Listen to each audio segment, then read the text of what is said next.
Hello, good morning everyone. কিছু কথা বলতে চাচ্ছি, সেটা হচ্ছে আমাদের জাতীয় নির্বাচন নিয়ে। আপকামিং হয়তো বা 25-এর লাস্ট মান্থে, নয়তো 26-এর শুরুতেই জাতীয় নির্বাচন হওয়ার কথা। সো আমাদের মধ্যে যারা নতুন ভোটার আছে তারা কিন্তু আসলে গত 10 বছর আগে কিংবা 5 বছর আগে ভোটার হয়েছে, হওয়ার পরে কিন্তু তারা আসলে এখন অব্দি ভোট দিতে পারে নাই। তো they are too much excited to vote their own candidate, but problem is there যে তারা কনফিউশনে আছে কাকে ভোট দিবে। লাইক তারা কি জামাত ইসলামীকে ভোট দেবে, তারা কি বিএনপিকে ভোট দেবে, তারা কি এনসিপি আর গণ অধিকার অ্যান্ড আদার যেই পার্টিগুলো আছে তাদেরকে ভোট দেবে। এটাকে নিয়ে কিন্তু তারা প্রচুর কনফিউশনে আছে।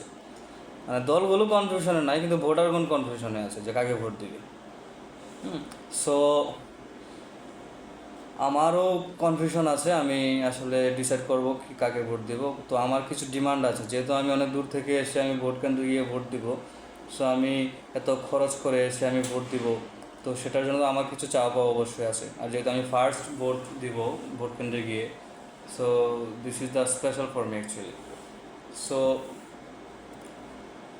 আমাদের আসনে I want to be a personality like Zohran Mamdani, নিউ ইয়র্কের আপকামিং মেয়র যে জোহরান মামদানি, তার মতো যদি কেউ আমাদের আসনে আসে তাহলে আমি তাকে ভোট দিব। এখন কথা হচ্ছে জোহরান মামদানি মেয়র হচ্ছে নিউ ইয়র্কে, তার মতো পার্সোনালিটি, তার মতো যোগ্যতা সম্পন্ন ব্যক্তিত্ব কি আমরা পাবো? অবশ্যই পাবো। নেত্রকোনায় এখন মানে যদি সার্চ করি আমরা, তাহলে অনেক গুণসম্পন্ন ব্যক্তিত্ব আছে যারা কিনা আমাদের ফিউচার ব্রাইট করতে পারবে, আমাদের আসনের, আমাদের এলাকার ফিউচার ব্রাইট করতে পারবে। এরকম অনেক ব্যক্তিত্ব আছে। আমি যদি নাম বলতে চাই, আমি সাজেস্ট করতে চাই, আমিও নাম বলতে পারবো, মানে এক এক করে নাম বলতে পারবো যে এরা আসলে এরকম ব্যক্তিত্ব, ওদেরকে আমরা আসলে যদি ভোট দিয়ে আনি আমাদের আসনে। কিন্তু তারা আসলে ইলেকশন করবে কিনা আদৌ, সেটা হচ্ছে মেন থিং। যেমন আমি যে একটা নাম শেয়ার করি এখন, তাশরিফ খান। তাশরিফ খানের বয়স কিন্তু আমাদের থেকে হয়তো 1-2 ব্যাচ সিনিয়র। আমি তাকে মেনশন করতেছি as a MP, as a সংসদের সাংসদ। সে নির্বাচনের দ্বারা আমরা তাকে ভোট দিই। এরকম পার্সোনালিটি প্রয়োজন আমাদের।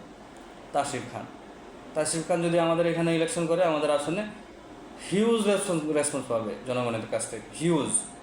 মানে ইয়ং জেনারেশন তো পাবেই, এছাড়া আদার যে জেনারেশন আছে, আমাদের আগের জেনারেশন কিংবা মুরব্বীদের জেনারেশন, সবার থেকে রেসপন্স পাবে। কিন্তু সে আদৌ ইলেকশন করবে কিনা, এটা হচ্ছে মেন থিং। সো এরকম দলীয় প্রার্থীরা তো আছে, কিন্তু দলীয় প্রার্থীদের সাথে তো আমার এত বেশি কানেক্টেড না। আমি যারা রাজনীতি করে তারাই দলীয় প্রার্থীর সাথে কানেক্টেড, কিন্তু আসলে রাজনীতির ক্যাটাগরি থেকে, যেমন গণ অধিকার পরিষদ কিংবা এই বিএনপি কিংবা জামাতি ইসলাম, এভরি পার্টি লাইক ওরা একটা প্রোটোকল মেনটেন করে। আমি যদি মনে করি যে প্রোটোকলের বাহির থেকে একজন পার্সনকে নিয়ে আসি, যে কিনা তার কোনো প্রোটোকল নাই, তার কোনো কমিটি নাই, তার কোনো পিছনে কোনো সহসভাপতি নাই, তার পিছনে কোনো আদার্স ক্রাইটেরিয়া নাই, যারা কিনা তার নাম ভাঙায় পরবর্তীতে চাঁদাবাজি করবে। So we need the personality of Zohran Mamdani. Like, if you are like Zohran Mamdani, I will vote for you. So আমার কথাগুলো আমার শেয়ার করতে ইচ্ছে হয়েছিল, তাই বলতেছি। তো তাশরিফ খান যদি আই থিঙ্ক সে ইলেকশন করবে না, যদি ইলেকশন করতো তাহলে হয়তো নেত্রকোনা মানুষ তাকে ভোট দিত, মানে চোখ বন্ধ করে ভোট দিয়ে দিত। কারণ তার যে জনপ্রিয়তা সারা বাংলাদেশ ব্যাপী। সো সেই যে দুস্থদের কাজ করে, বন্যার্থদের জন্য কাজ করে, তার পার্সোনালিটিতে এখনও কোনো নেগেটিভিটি পড়ে নাই। সো এরকম পার্সোনালিটি আমাদের নেত্রকোনায় আসে, I think we are very happy to see. So thank you.